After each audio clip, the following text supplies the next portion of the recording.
Hey babes, welcome to the podcast. Welcome to the Shorten Suite podcast. I'm your host, David Shorten. This is episode number 7. Going strong, trying to be faithful. And today on the agenda, we're going to talk about friendship, in particular long distance friendship, and we're gonna have some music. We always have music, but you have to wait for it. You always have to wait, don't complain. And then we're gonna talk about culture and multiculturalism, pluralism, which is the new cool word to say instead of multiculturalism. We'll talk about that and we'll have a good time. That's what's important. Welcome to everyone who's watching. 7 people. Wow. I'm going to do it on Sundays from now on. Usually it's on Saturdays, but we're getting better audience. So there's this app that I use. It's called YouGood. It's like for really short-term event organization. UGUUD. You should all get it if you live in North America because it's really cool. But my friends suck at using it because they don't understand that there's no pressure. They don't understand that I just invite you, hey, you want to meet at this place like in an hour? And then they feel so bad about it and they're like, oh no, I can't come, I'm so sorry. And I'm like, yeah, I gave you an hour's notice, it's okay. You don't have to feel bad that you can't come on such short notice. So anyway, YouGood, my cool friend Phil made it and you can try it out. It's good. It's better than Facebook. Facebook is way too complicated for stuff like that. So check that out. So yeah, friendship. What I want you to think about as we discuss this is your definition of what friendship is. I'm going to tell you mine, obviously. But I'd love to have your feedback. I'm going to rewatch this Periscope after, and if you have Twitter, I'll try to respond to you. If you don't have Twitter, it's so sad for you. I just feel so sad when I can't respond to your comments. So friendship, for me, we're going to start with negatives actually, as in like what friendship is not. Friendship is not proximity. You know, we have people who are like in our circle of friends. They're not really our friends, but you think they are. And I totally have had this happen so many times in my life where you think that this person's your friend, you see them all the time, you're doing the same kinds of things, but you don't actually feel close to them. So friendship is not proximity. There's a difference between coincidence and cooperation, you know? Coincidence is like, oh, you're here, I'm here, we happen to be doing the same thing, but we're not really going for the same goal in life. Whereas cooperation is like, yeah, I have this passion, you have this passion, and we're doing this together, and that's what I think more is what a friendship is. Friendship is not duty. Now, to be clear, that doesn't mean that there isn't duty in friendships. But I think that the important distinction is that duty is an effect of friendship and not a cause of friendship. And I have a funny story for this because one of my best friends right now, his name's Jason. The reason we're friends is because he was the new kid in middle school. We were like 14, and he had a really bad first day because no one really talked to him. I didn't really talk to him. We're all kind of awkward. No one knows how to talk to the new kid when you're 14. So he went home. He was really sad to his mother. And his mom called the principal. And so the principal like cherry picked 2 people, me and this other guy, to like come and meet with them. And he was like, you should spend some time with Jason. And we were like, okay, I guess. And so I did, because I felt, well, it'd be kind of poor sport of me not to at least try, you know? And lo and behold, me and Jason are friends now, 12 years later. So, and good friends too. So, but the other guy No, didn't work with them, because you can't force it, right? The principal tried to impose a duty on us, a duty of friendship, and it didn't work. I'm friends with this person now, and now that I'm friends with him, I have a duty towards him as a friend. But it didn't come first. I didn't have a duty to be his friend. It's that we get along and we have common goals and values, so we're friends. And because we're friends, I have a duty towards him. So, and the last thing is that friendships are not self-perpetuating.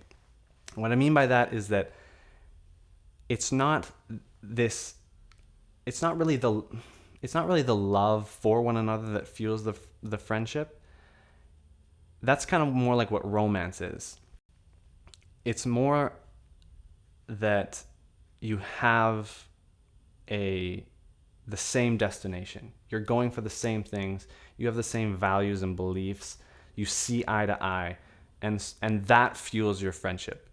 And I know that because the people in my life who I have things in common with, I never feel closer to them than when we are talking about the things that we both love and that we both care about. And so that's, I think, that what fuels the friendship is having those goals. Why does it now, like, this is kind of like, why are we talking about this? I think it's important because it allows us to prioritize our friends, which maybe sounds bad, prioritizing your friends, but it's not. Because ask yourself, everyone in your life, can you really be a true friend to every single one of them? It's completely impossible. It's completely unmanageable. You have to be realistic. You have to understand that there are people in your life that you need to say, these are the people who I am close with and who share my values, and those are the people that you're going to have to choose to be close friends with. And that's okay. It's also better for you because you have these common values and goals in life, and you feed off each other, and you encourage each other. You even work together a lot of the time towards these goals, whether it be a coworker at like a charity or something, or anything like that. Any person who you work with or who you, like for me, lots of people at church are like this. And it means that you get to fully invest in the things that you already love and that they already love, and you build each other up and you push each other on and encourage each other, and it's just like, it makes sense. You don't have to fake it. And lastly, it helps us tally who the people are in our life that we have the strongest duties towards. So that may mean that you have to go to like 6 separate graduation ceremonies for people because they couldn't all just study the same thing. They all study different things, and so they all have, even if it's the same school, so they all have a 3-hour graduation ceremony, and they really want you to come. Maybe you have to do that. Maybe you don't. Maybe all your friends are simpletons like me. But at least you'll know. At least you'll know, yes, this is my duty. This person is my closest friend or one of my closest friends, and this is my duty towards them. Now, I am a person who has a lot of long distance friends. I was always my chat roulette days are over. Kind of weird to be on chat roulette if you're 25. If you're 25 and still on chat roulette, stop doing that.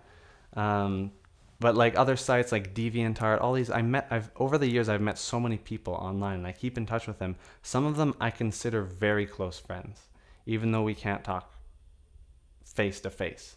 But we talk on Skype, or some people I write letters to.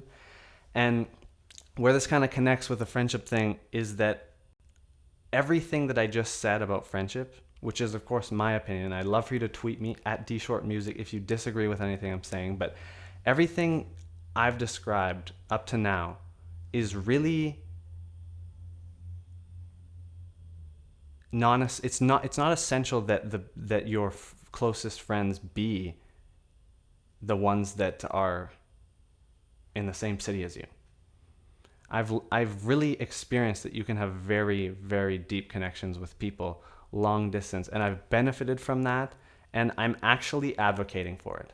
It seems like it often comes up where people are like, "Oh, David, you and all your long distance friends," and it's kind of like that quirky thing about me, I guess. But I think I'm at the point right now where I think that everyone should do this. Everyone should go invest in other cultures. It makes you learn about other cultures. It makes you care about other cultures. I would not care about what was happening in Turkey if I didn't have a Turkish friend, but I do. So that makes me care a lot about issues in Turkey. So try it out. I think everyone should try it out. You're gonna learn recipes. You're going to drink coffee in different ways, and I think it's gonna enrich your life. I have trouble finding guy friends. I'm gonna be honest right there, because guys really have to have the same ideals to make that kind of online thing work. Otherwise, it's just like, I don't know. Even already, I have very few guy friends that I hang out with intentionally. I have my cousin, my roommate, some other guys, my brother. Anyway, so think about it. Think about friendship. I think that everyone should have a pen pal. And if you're watching or listening and you're one of my online friends, I love you. That was me blowing a kiss if you're not watching. I love you even more than you probably think that I do. And now it's time for music. What everyone has been waiting for. Let's get this party started. Gotta get my patch.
There are so many things that I don't understand.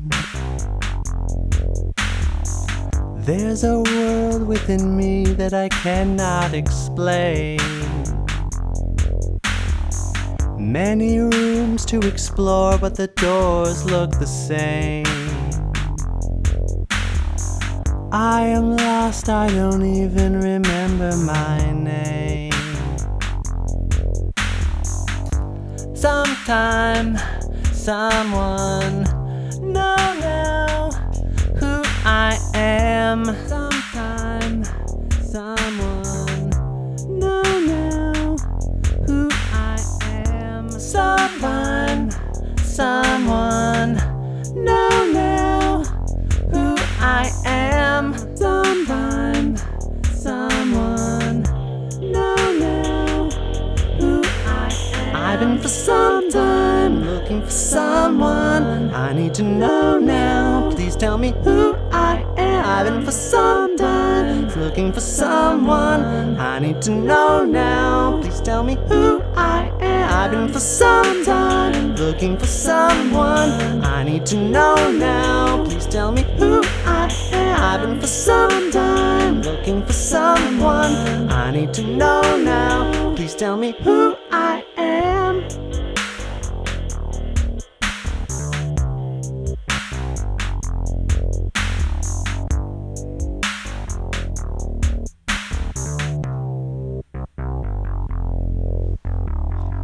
There are so many things that I don't understand.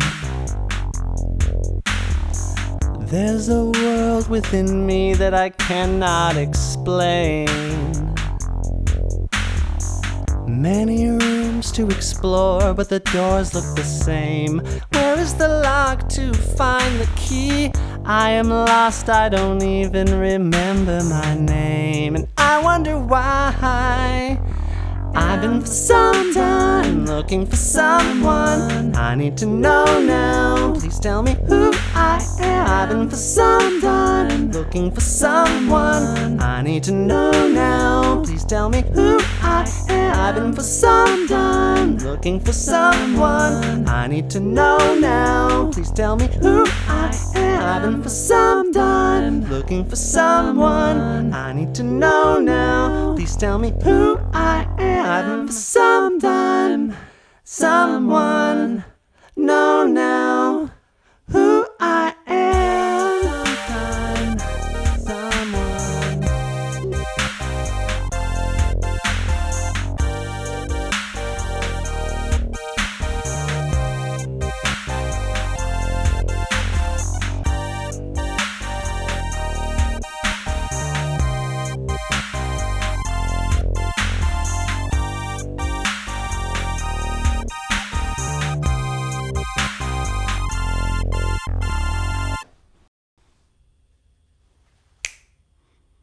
That's that. Looking at the time, don't have too much time. This is something I wanted to talk about in a previous podcast and had no time. It's the new term, pluralism. Do you guys remember, at least in Canada, I'm going to speak for Canada, but I feel like it goes for other places too. It used to always be multiculturalism. You know, it was like, we're multicultural, yay, we like other people from other places and we take the best from other cultures and all that. Now it's like pluralism, which, interestingly enough, it's the difference between pluralism and multiculturalism is that pluralism is actually an advocating kind of word. Like that's the connotation it has. I'm going to read it. Pluralism.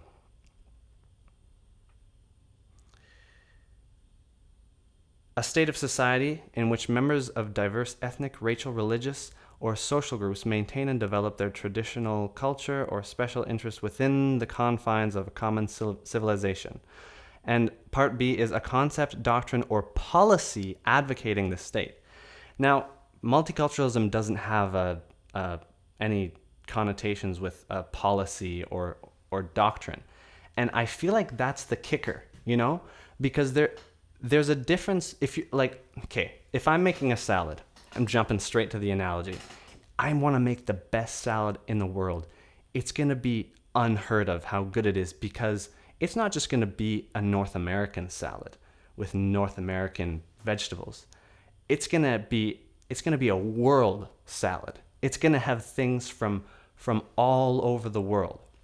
Now, if I want to do this, I would be insane to like put everything in this salad. Like it's gonna have, well, if it's gonna be Middle Eastern, it has to have pomegranate seeds and lentils and chickpeas. And if it's gonna be Mexican too, then it has to have coriander and limes and mangoes. And like if it's gonna be Chinese, then it's gotta have some Chinese noodles in it and whatever else grows in China. I have no clue. Tea leaves, who cares? You can't do that. It's gonna be a disgusting salad because the things don't go together. They need to jive together. They need to complement each other. Maybe you'll take pomegranate seeds, but then maybe you won't take something else that's like tangy from Mexico. You'll take something that complements it, right? And then when you make your salad, you'll have ingredients from all over the place, but only the best ingredients and only the ones that fit together into a common goal of having a delicious salad. That is what multiculturalism. Pluralism is the other one. Pluralism is too much stuff in your salad. Don't put too much stuff in your salad. See you next week.